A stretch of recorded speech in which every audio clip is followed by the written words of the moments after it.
first attendees. Hello, Database. Thank you for joining us today. Where are you joining us from? Love to hear where you're joining us from. If you want to go ahead and drop it in the chat. I'm joining from the Bay Area, as I believe most are in or around the Bay Area, as most of our panelists are. I know, Pam, you're over in Davis, so it's a little bit outside of the Bay Area. Thank you all for joining us here today virtually. We're so excited. We hope everyone is keeping safe and starting to enjoy the holiday season. And we have an incredible conversation about the disruption in the AgTech space. This is a really hot space. I'm sure most of you experienced a very surreal time earlier this year when we went to grocery stores and we saw that there was tons of barren shelves. So that's something that our panelists are going to talk about today, just supply chain, agriculture, how the pandemic is really fueling innovation, and so much more. So we're so pleased and lucky to be joined by these fantastic powerhouse innovators. And I'm going to go ahead and start to get started on what the Hive Think Tank does before I pass the virtual mic over to TM Ravi, the Hive's managing director. But real quick, before I get started, we want you guys to ask questions. We love the questions you guys always ask us. And if you want to go ahead and ask a question to our presenters, go ahead and use the Q&A button. So if you look at your screen, you're going to see the video. At the bottom of your screen, right underneath, there's going to be a button and it says Q&A. So what we need you to do is just click that Q&A button, and that's how you ask a question. This helps our moderator, Marta, see all your questions in one space, as well as you guys can actually upvote the questions that you want to see answered the most. So maybe you're going to ask a question and then you go in the Q&A button and you see someone's already asked the question that you want answered. Well, go ahead and upvote it, and then it's going to trend to the very top of the list. So make sure that you engage with our presenters. And please be respectful in the chat. You guys always are, and we appreciate it so much. All right, so let's go ahead and get started on what the Hive Think Tank does. Thank you, Ravi. I see the screen is starting to get shared. The Hive Think Tank, we are a content platform. We are bringing you virtual events as well as posting thought pieces on Medium. I'll go ahead and drop our links to our blog as well as our meetup page. That's where you can find out about all of our different events that we've got going on. We've been privileged to have over 11,000 databees join our group, and we've done well over 200 events. And right now we're still bringing you virtual events pretty much every other week right now as we're all experiencing the different shelter-in-place orders. So thank you for joining us, and we look forward to continuing to serve you guys. I'll also be dropping a survey at the very end of the event, so that way you guys can fill it out. It's just 5 questions, takes less than like 30 seconds to fill out. And if you do that, I can go ahead and tailor the events to what you guys want to see. And then thank you, Ravi. The next page. Just want to say a special thank you and shout out to our sponsors.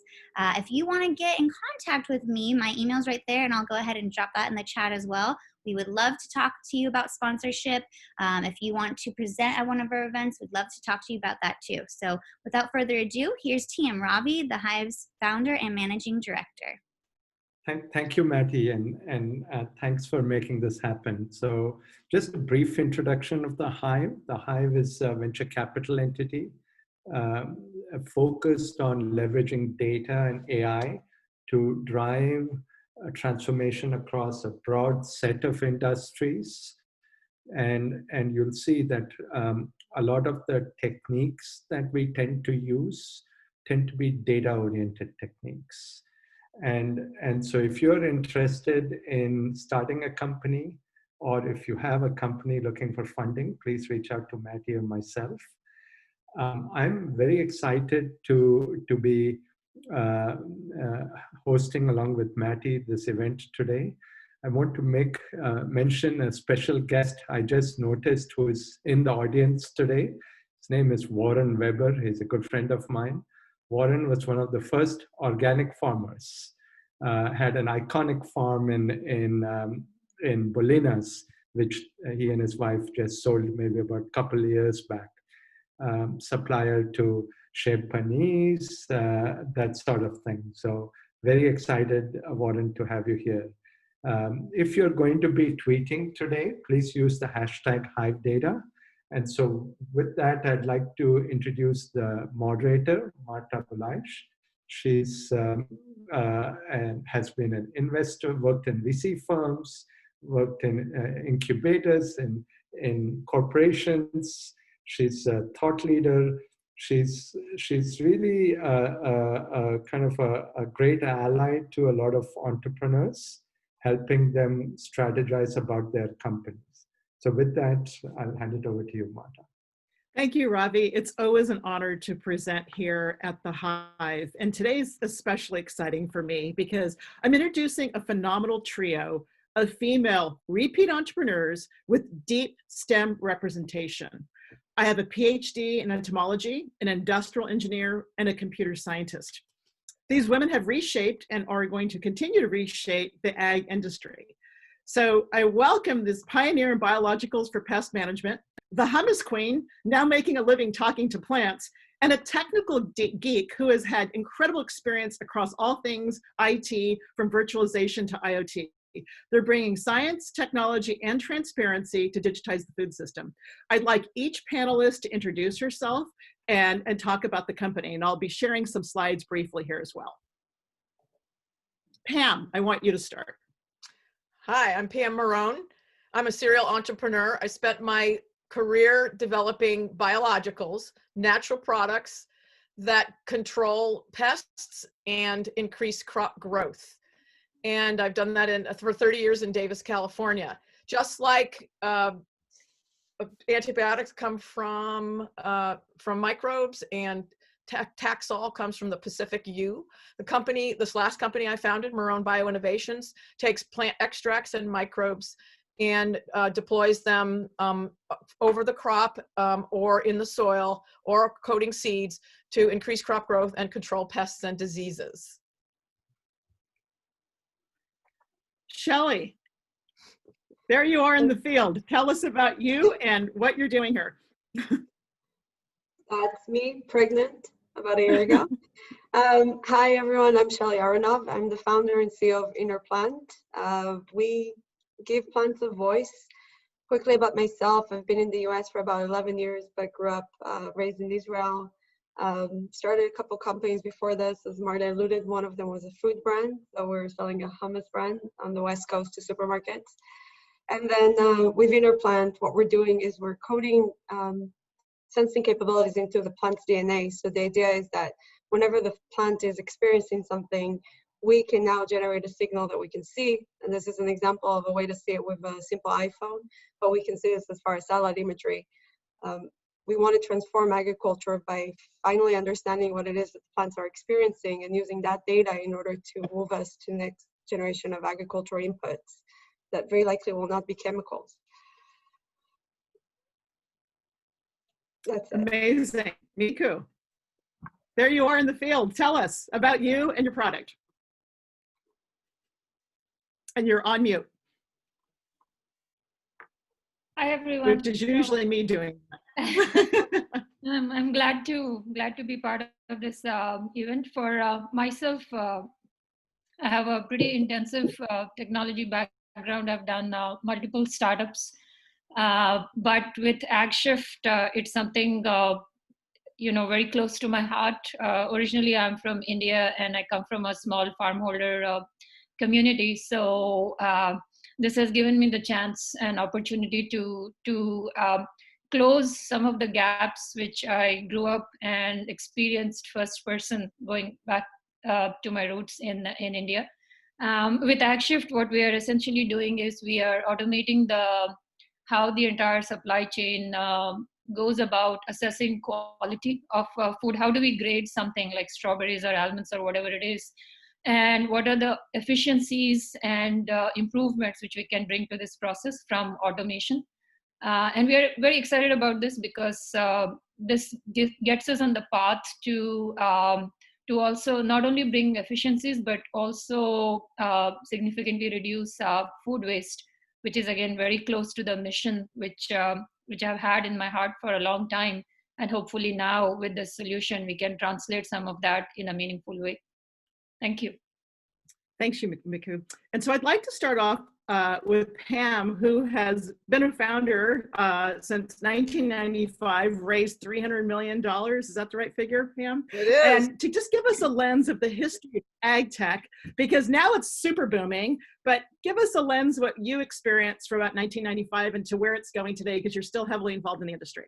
Well, I'm actually going to start before 1995 because Feel I started my free. career in the 80s at Monsanto Company, right at the beginning start of when genetically modified crops were just being invented. And at the same time, there was this mini boom in biological technology or natural products as alternatives to chemicals, like I have spent my career doing. And guess which one won out? The GMOs became big multi-billion-dollar businesses of all the big companies, but the biologicals companies had a boom. There were lots of IPOs, and then they never regained adoption in the market.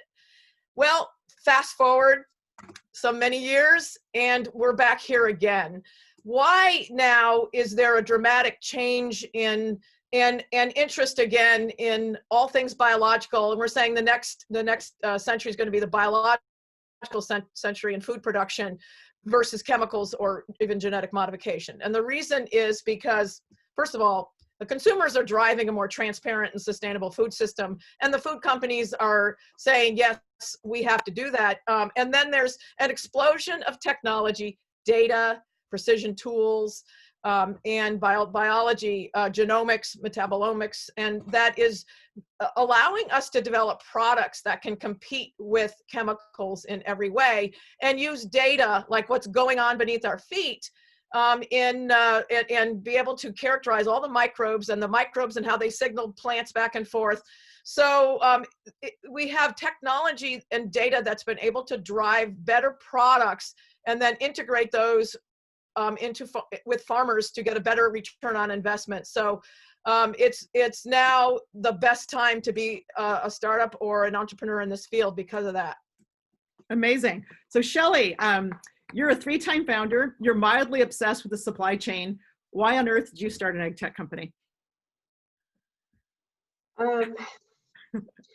So the reason was I wanted to create a sustaining business that has a longer trajectory, but I wanted an impact as well. And I've always been interested in food, but as I tell people, when you sell a brand, you're selling plastic. People buy plastic, not the food inside. But when you grow food, then you're growing the food itself. So to us, it was intuitive that there's going to be a huge shift and impact that could be made. It's going to be on the field itself. And then when I found this technology, it felt intuitive. So once it seemed like, okay, we can put this together, this is now feasibly possible technologically and at scale and cheap, then this is going to be a massive shift. And Miku, you talked about these are your roots from, you grew up in a farming community, and now you're applying everything that you've developed as a technologist, from virtualization to data. Now you're doing AI in the field. What are some of the challenges you're seeing? So the challenges are many, but I'll outline I'll outline a couple of them. But before that, I'm really glad to have Pam on this panel. She has been a true inspiration to me from the very early days of AgShift. So I just wanted to acknowledge that. Thank you. So the thing is, the challenges, first of all, to be very transparent, when I started AgShift, I didn't have any kind of a ecosystem or experience of how things happen in the food supply chain back here in US. I was a technologist. I had done very blue enterprise startups. So I literally had to start by driving up and down, Capay and Central Valley and Marin County and talking to growers, job shadowing them. And I remember many incidents where the growers, they would be busy doing what they're doing. And then I would be there waiting in a couple of hours, and they'll come back with a very innocent look saying, are you lost? Do you need some help? Why are you here? Because my profile didn't meet somebody, who wanted to do what I wanted to do. But that's where it all started. But very slowly I realized that, we, as a technologist, if you want to do something in food supply chain, then you really need to have a very strong panel of ecosystems, people like Pam and others who understand what would be a meaningful solution versus something which you come up with in your ivory tower, at least as a software person, and think, why won't they buy it, right? This is so cool.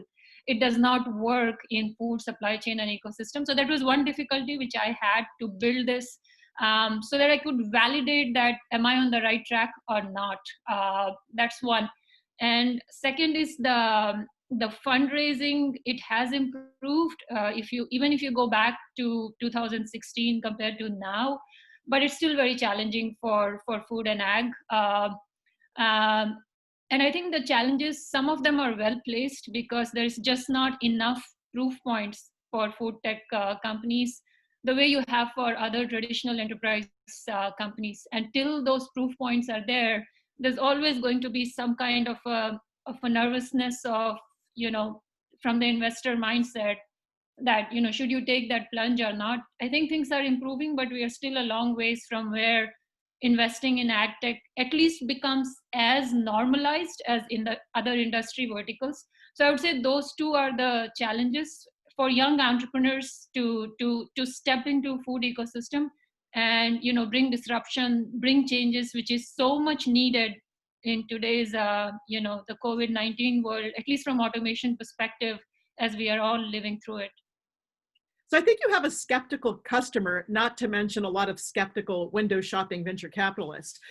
Farmers have been promised all these solutions for the past multiple years, and most of them really haven't taken off. Shelley, what do you think the biggest challenge is that farmers are facing right now? So I think the biggest challenge is something we barely talk about, but it's the fact that our agriculture system relies 100% on chemistry. And this chemistry is very old. So it feels like we've been doing this for a very long time, but we've actually been doing it in the way we're doing it today at this scale for only a few decades. And it's constantly getting worse. So we don't have really any new products that are getting huge adoption. And the products that we have are continuously getting worse. And the results are getting worse. And by that, I mean, there's more resistances, there's more evolution. You're getting less value for the same amount that you're paying. But the point is, the system is going to break. And if we don't create a new reality, then the system that we know and rely on today is very likely not going to sustain us in 20 years.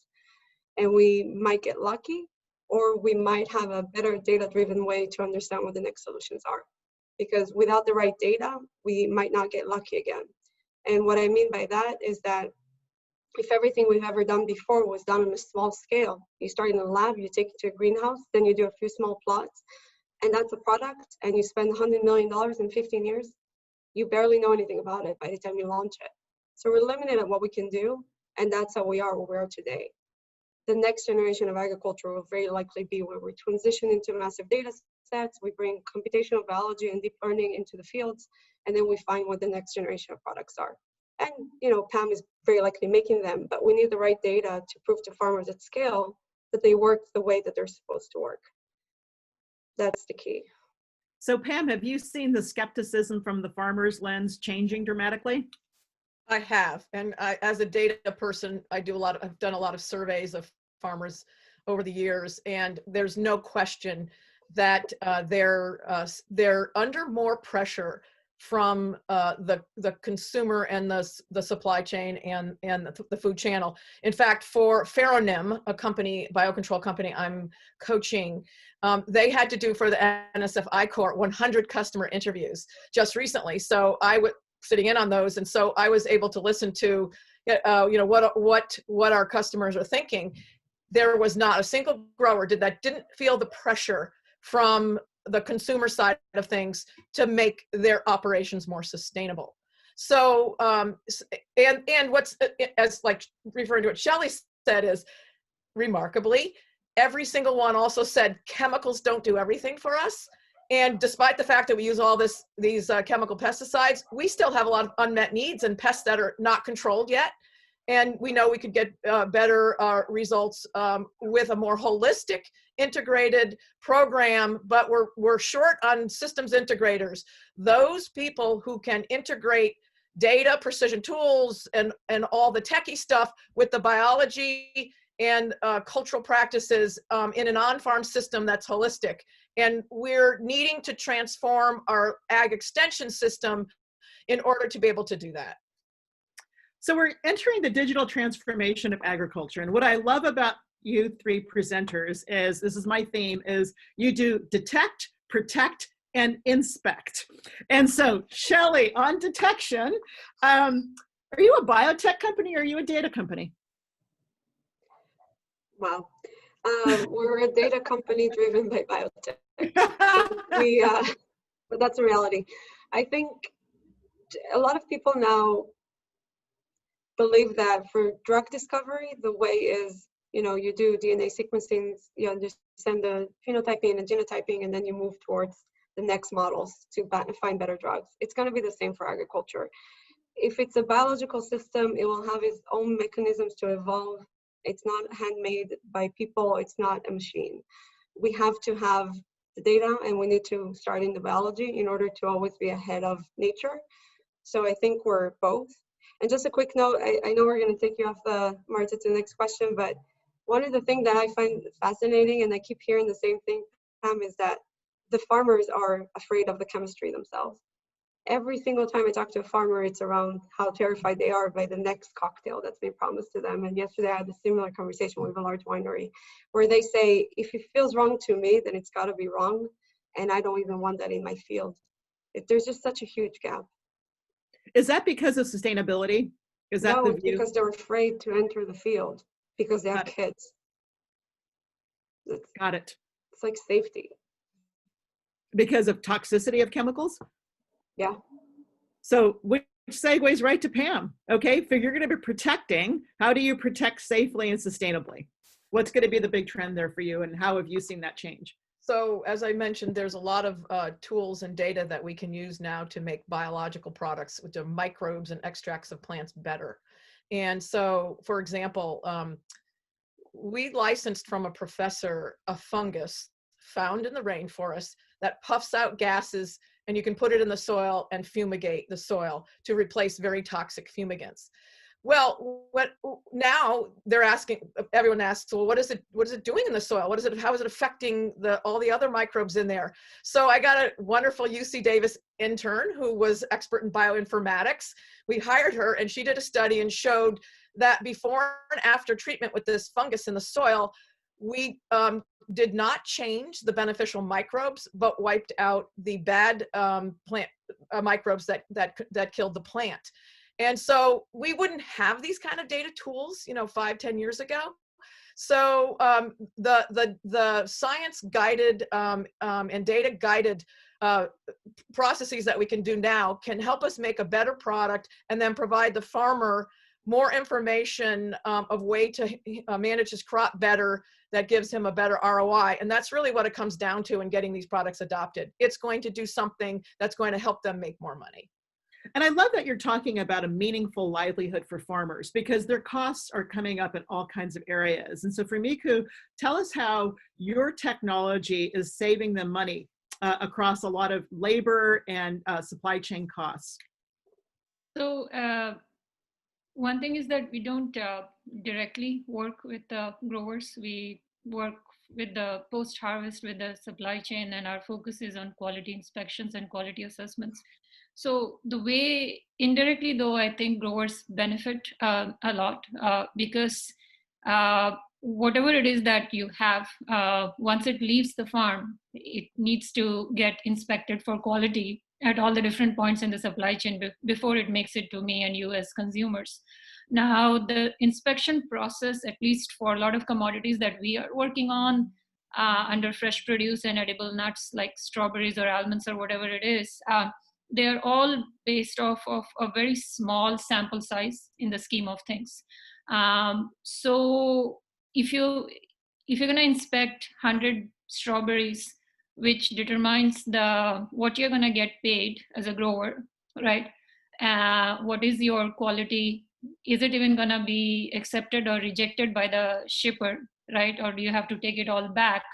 All of those decisions, which directly impact the work which you have done as a grower for months to grow that produce, that fate is determined by, say, 100 individual berries or 500 individual almonds, right? So that's kind of statistically or even intuitively, it's a very small sample size which determines the fate for that year's yield or profit margins. One way the automation helps is by enabling the inspection process with automation to massively increase that sample size, right? So obviously, as a business, the other part of the supply chain, which is buying all this, they have to inspect for the safety and the quality of all of us. But with automation, rather than inspecting 500 individual elements, because you can inspect 5,000 individual elements or 50,000 individual elements, because we are talking automation. And with that, both parties are in a better position to get better. Again, it goes back to what we touched upon, data driven decisions on, is it really a grade A or a grade B? Can I pay $3 per pound, or can I pay $3.5 per pound? And has grower A always been consistent with much higher quality, so that grower A is in my top 10 or top 20? All those decisions can now be done by using the automation, which is coming as solutions. So that way we are able to help growers indirectly, but in a big way. And the other aspect of this is, just as medicine or healthcare, you're becoming preemptive.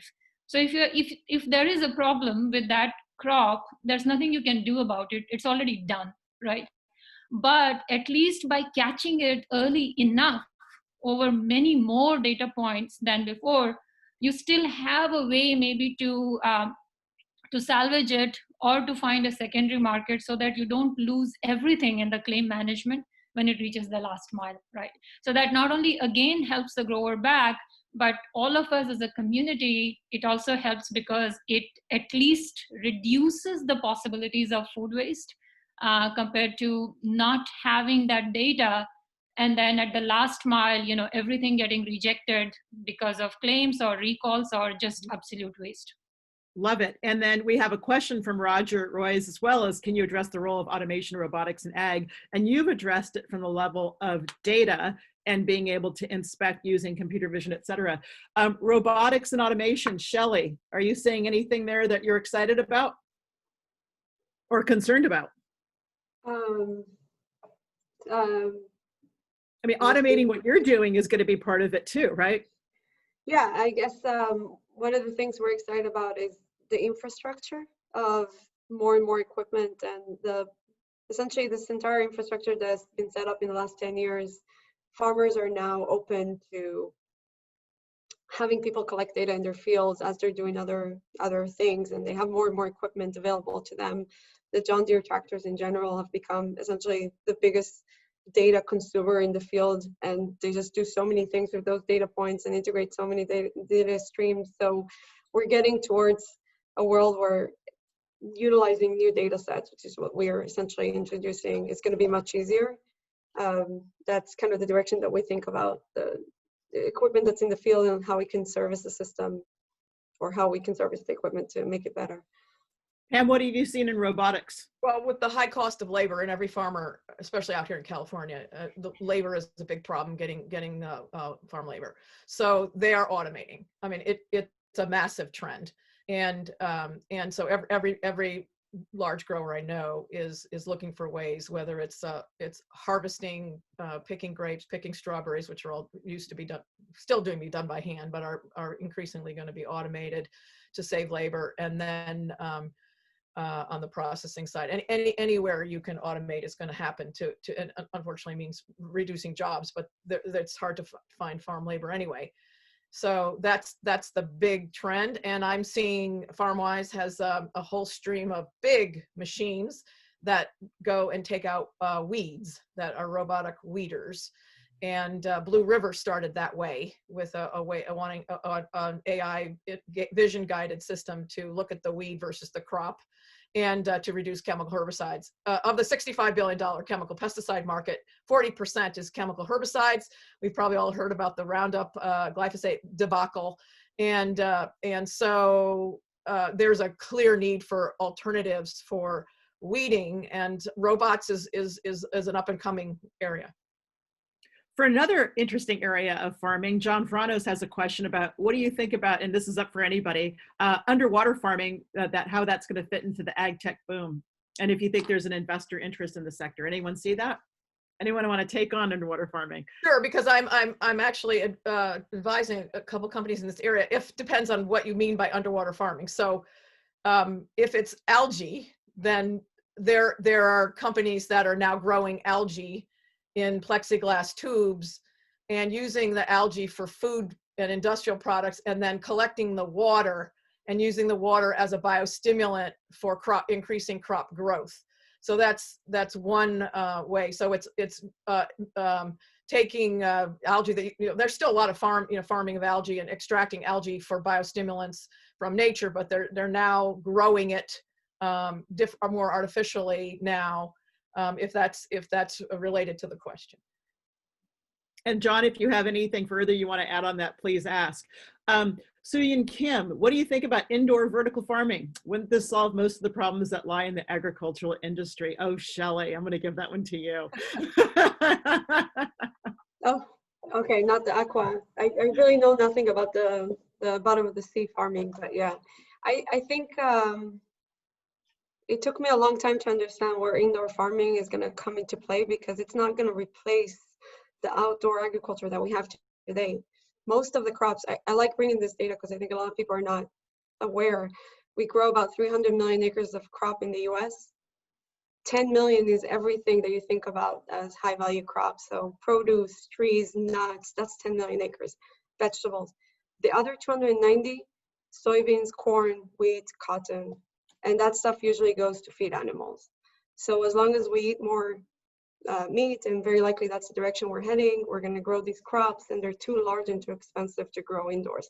But I think indoors farming, if you grow things indoor, you can create better flavor, better nutrition. And for high value crops like strawberries or green leaves or mushrooms, or I don't know, stuff that's easy to grow fast, there's very likely a huge opportunity to do this in an urban area. And for people that are already buying more expensive crops, they can buy much better crops for very likely higher cost. But I think it's actually going to replace organic agriculture. I don't know if you guys agree, but I don't think it will, but I don't think it's going to replace organic agriculture. But I do think it's going to be important for local food systems, for people to be able to have regional and local food hubs, which of course COVID-19 has now shown us the problems with centralized large industrial food chains, and how local organic regional food systems have thrived during the pandemic. Mika, do you have any thoughts on vertical farming? Well, I know that it will benefit a lot from automation. We have already I love the technologist angle here. We have been approached by many different service providers, especially because, like, if you look at growing strawberries and you look at what companies like Plenty are doing, which is indoor vertical farming, there are just too many more devices in terms of what you have to control. And there is an easier way to have access to all that data. So from that perspective, it's very ripe for automation, and what benefits at least we can deliver from our solution perspective to indoor and vertical farming. And then Pam, why do you think it will not replace the local organic food systems? But I'll do it live. Okay. The reason is because of the soil. Soil health and using soil to grow crops is really where it's at. And while I do appreciate that there's a system indoors without soil that is growing very fast, I do believe that regenerative organic soil and enhancing soil health is a mega trend and a movement that will continue for a very long time.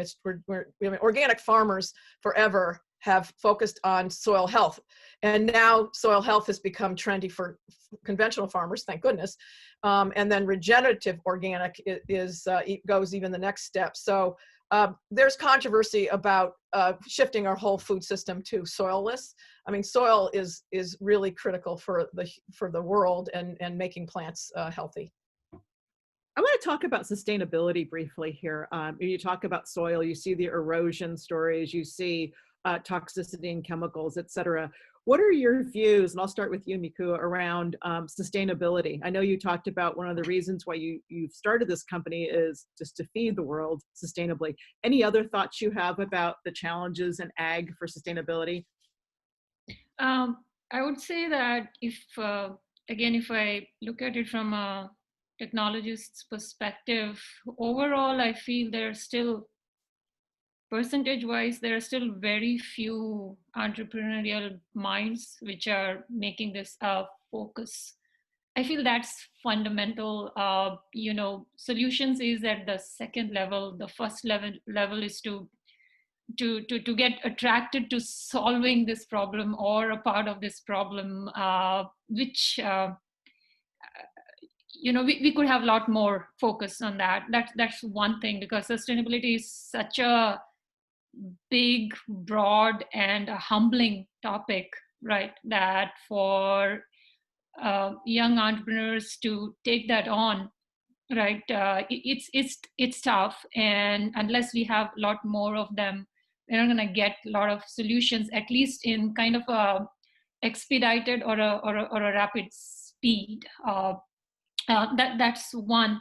And second is, I think if we start breaking down the problem, then it becomes a little bit easier. If like when we started, it was not that, okay, let's solve world hunger, or let's solve food waste. It was just that, okay, is there a meaningful way in which we can apply all this new innovation which is happening in AI to food?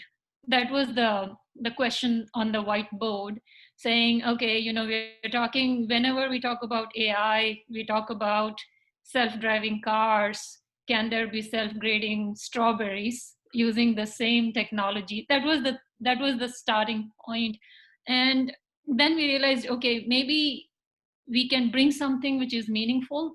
And yeah, we cannot solve 100% of food waste or hunger, but it made intuitive sense to us that if there are any approaches out there which can reduce food waste, then you are also helping the lack of food, right? And it's easier to solve because it's easier to reduce the waste than to grow more food. That was the perspective we had, and we thought, okay, at the end of the day, with all the innovation, if we can apply some of it to food ecosystem and maybe reduce 1% of food waste, 33% of the food waste which happens in the supply chain, if you exclude the pre-harvest and if you exclude the ones which are contributed by consumers, right?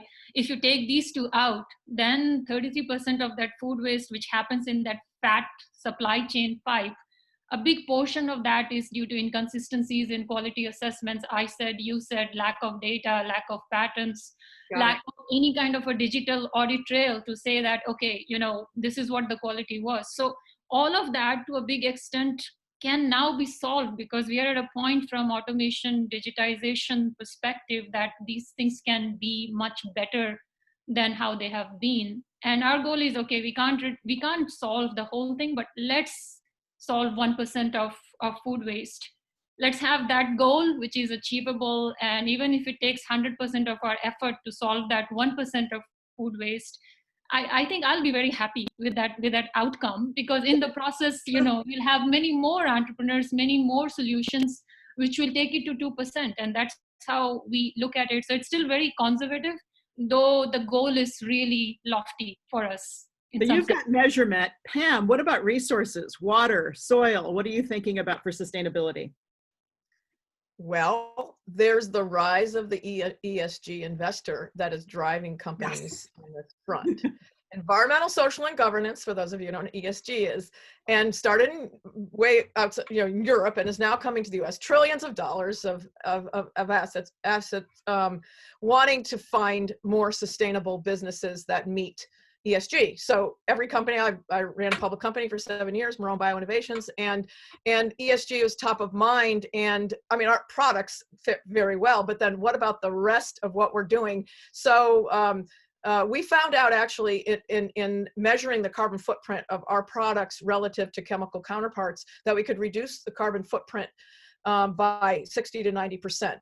That's one measurement of the ESG, but we're doing a full ESG audit, and every company has to. I was talking to the CEO in the summer of a big agrochemical company, and he said, well, you know, we can make our board more diverse, we can treat our workers well, we can manage our energy and water better, but the investors asking us, what about your products? You know, are your products actually harming people in the environment? So the investors are asking deep questions, and this is driving and will drive sustainability through corporate world for sure. So Shelley, you want to get us off the pesticide treadmill. Tell us about your views on sustainability. So I think I started at this thinking by separating the system as much as we can.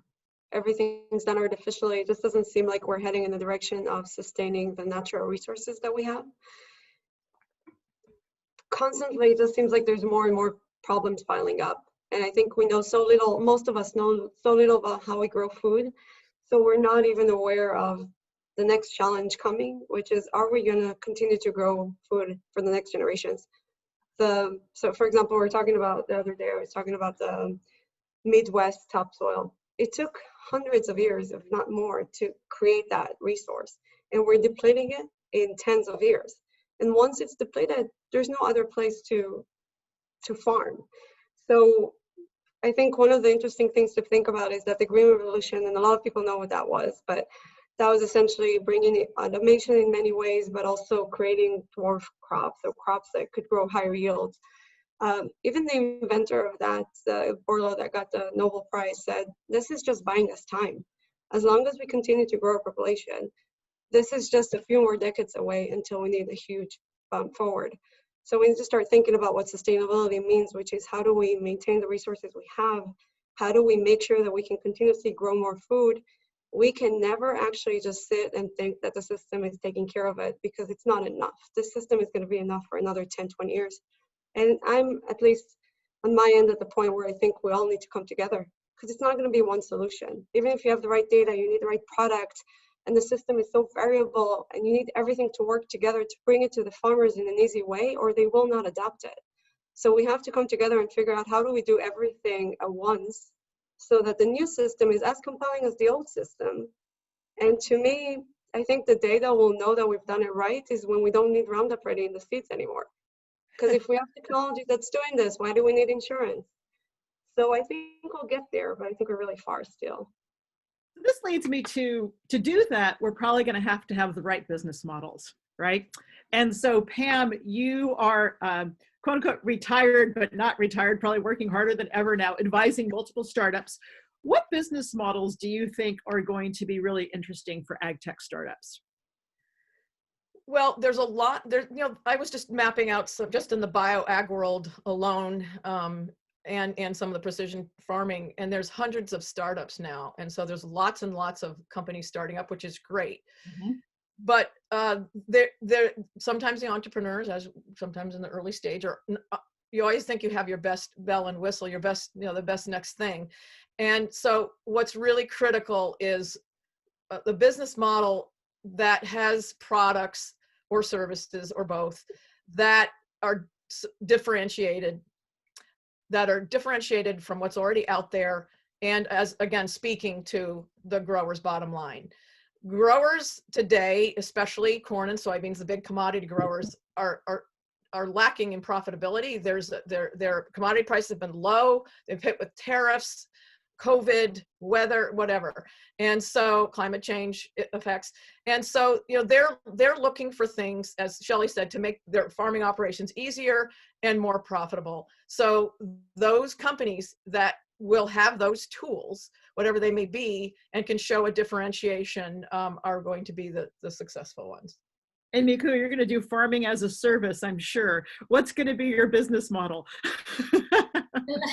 We have one, but we are continuously trying to see how it fits with the industry, because so for us, our solution, it has IoT component. We have a device, but we try really hard to not be a company which is selling boxes, for that matter, because so we are pushing it more and more towards a very standard software as a subscription model.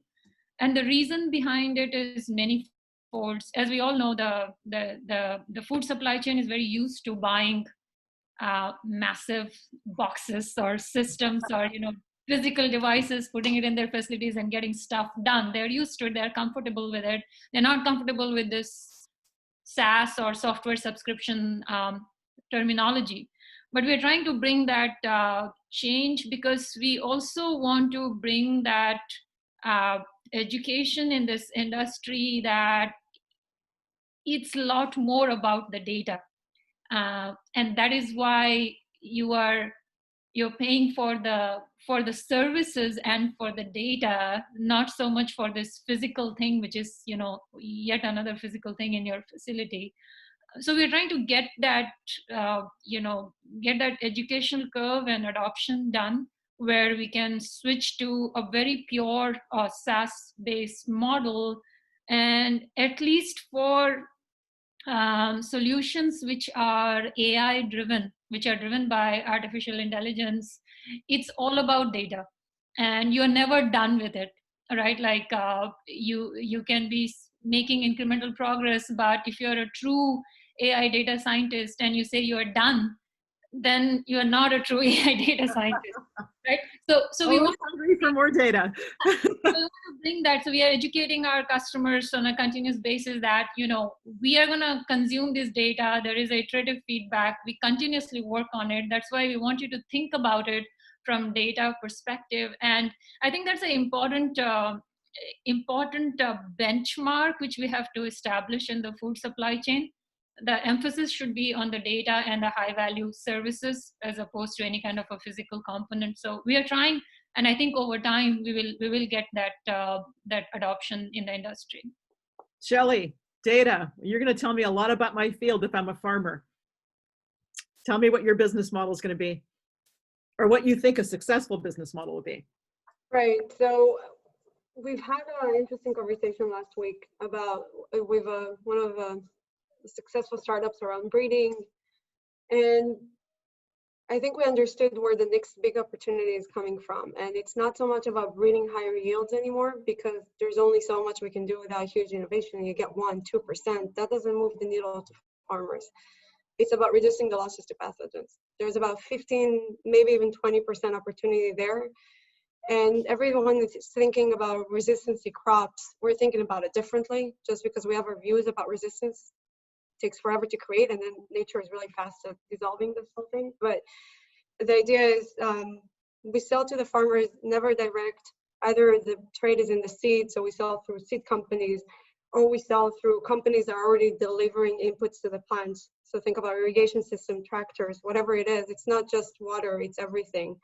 And then we input the data just so that their schedules, instead of being random, which is what it is today pretty much everywhere, will be data driven. And that will create two things. It's a reduction in inputs, which is less exciting, I believe, but then the increase in yields, because you can fight pathogens on demand and in smaller areas, means that you can reduce that yield loss. That ends up being the value. I think the reality is that unless you can bring that 10% bump to farmers, they just don't care.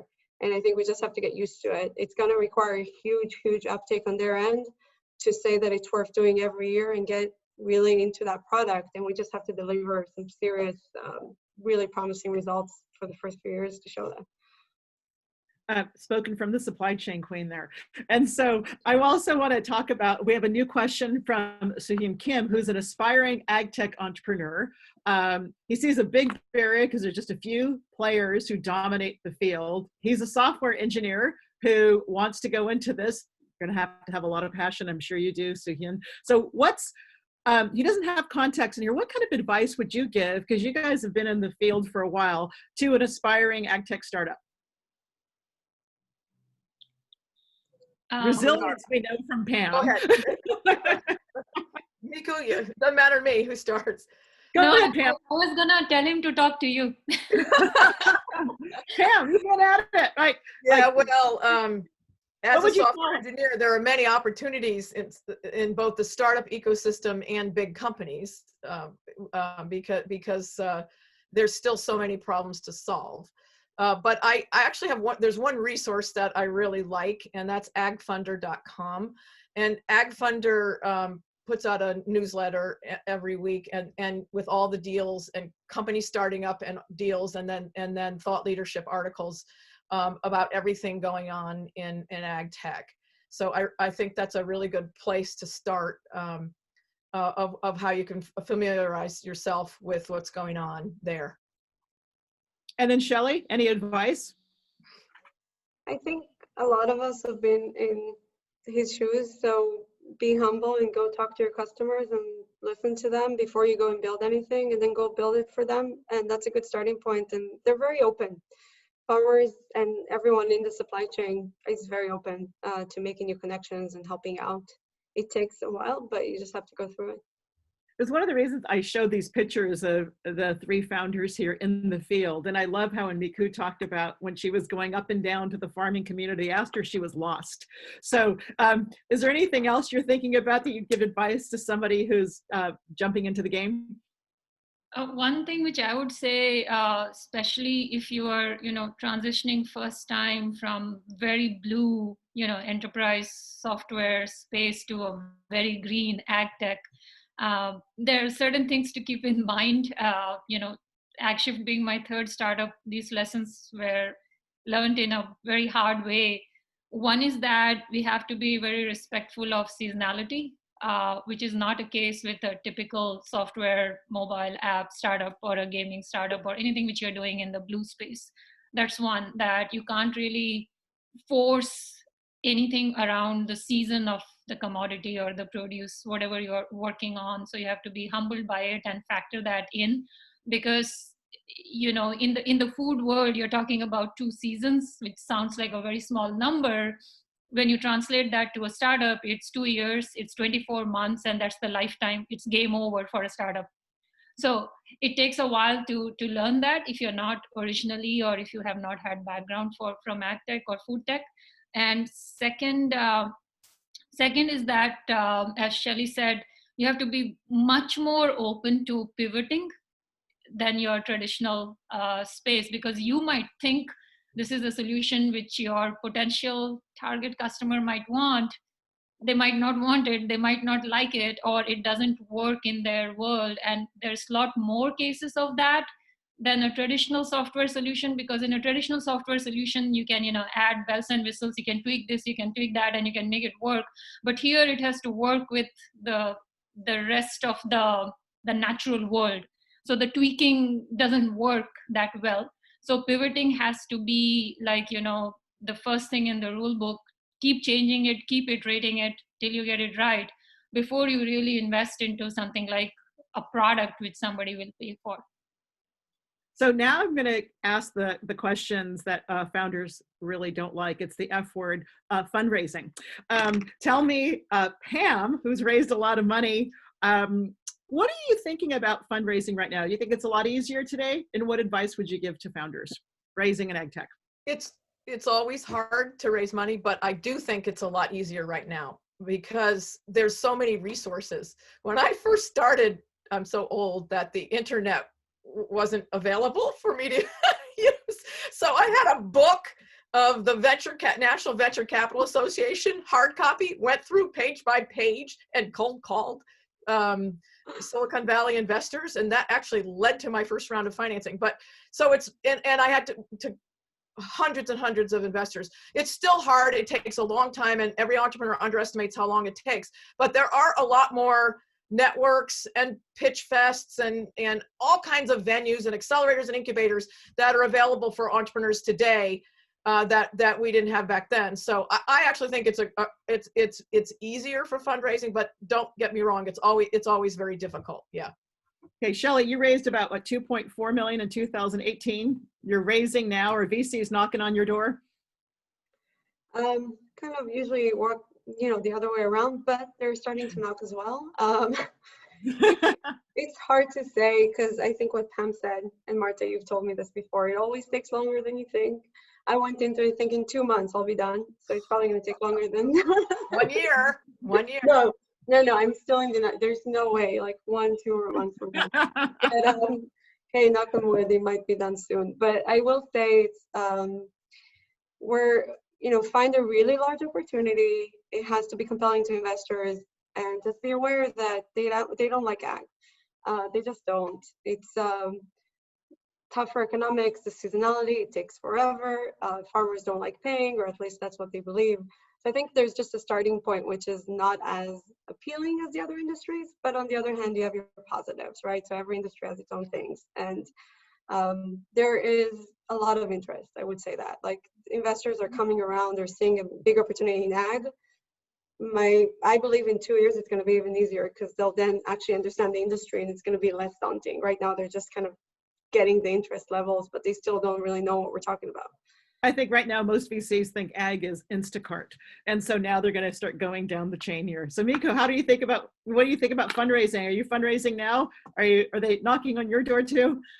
But yeah, we are fundraising. We have raised we have raised a decent seed round of 5.5 million. But going back to Pam's point, it has become easier, but because of the digitization and access to so many different venues. But I still feel when you are so that helps you in the early stage when you are a seed company or something, because there's still a lot which just goes on, let's see what they do with my money at the seed stage. But when you are trying to raise the real meaningful big round, like a round or a B round, where you have to truly deliver on a lot of metrics and data points for the right reason, there I feel it's a little bit tougher for AgTech for the same reasons I cited, right? Because now nobody's going to take a decision on a hunch that, let's say, what they do with my $25,000. You have to put the proof points on the table, and these proof points are in the AgTech space where your product had to be proven. You have to show the metrics, but the customer adoption cycle is not going to change for your timeline of fundraising, right? However progressive my customers are, their superiors are not always in the same the usual problems, right? And it just adds in this space, everything gets takes double or triple the time than the traditional one. So from that perspective, I think raising bigger rounds, if you took an average with other industry verticals, it's still much tougher. But the seed stage has more or less, I would say, normalized if compared to other industry verticals. There are so many accelerators which are just focused on food tech and ag tech, that you can get to that seed round in a much more aggressive time frame. But the other rounds do become sequentially much harder, because you don't really control all aspects of delivering those proof points. Yeah, excellent advice. It's December and I can't sign off without predictions. So I want each of you to give me a 30-second prediction about AgTech, starting with you, Pam. What's going to happen?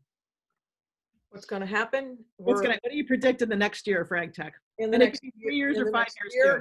Continued heady startup scene with many startups, dozens and more, hundreds more startups, and more investment money coming into this. But you're also going to see an increasing dropout rate of those who started up 5-10 years ago and are not gaining adoption like they thought they did. So a lot of venture money has gone in to some companies some years ago, and they're not getting the revenue that they thought they would. So you're going to have on both ends some excitement in the early stage and then some dropouts in the more mature startups. Shelley, predictions. I think I would build on that. I would hope that we're getting into the AgTech 2.0.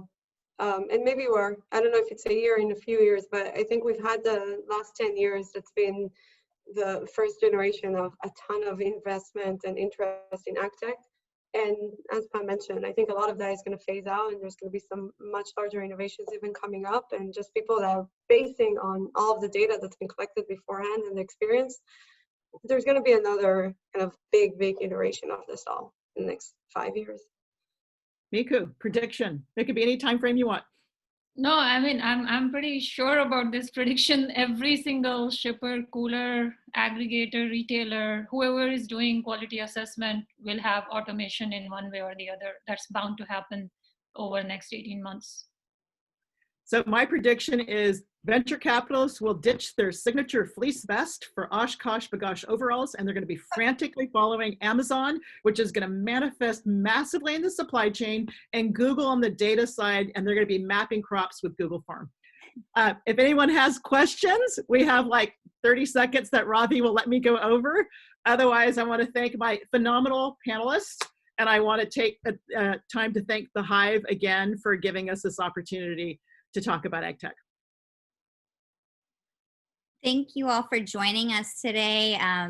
Panelists and Marta, thank you for the moderation. Panelists, it was such an incredible and eye-opening event. Ravi, I know you feel the same. We just want to thank also our audience for joining us today and wishing everyone happy and safe holidays. I'm dropping the link again for our meetup page. That's the best way if you sign up with our meetup group to stay in the loop on what events that we are going to be offering you. And just everyone enjoy, and I hope everyone has some Oshkosh Bagosh overalls on their Christmas list, and Santa will be good this year. So Branded with the BC logo. There you go. And special thanks to you, Marta, for moderating this event and for the exciting discussion. Thank you. Oh, it's a pleasure. Happy holidays. Happy holidays, Bye-bye. everyone. And this recording will be emailed to you tomorrow. Take care. Thank you.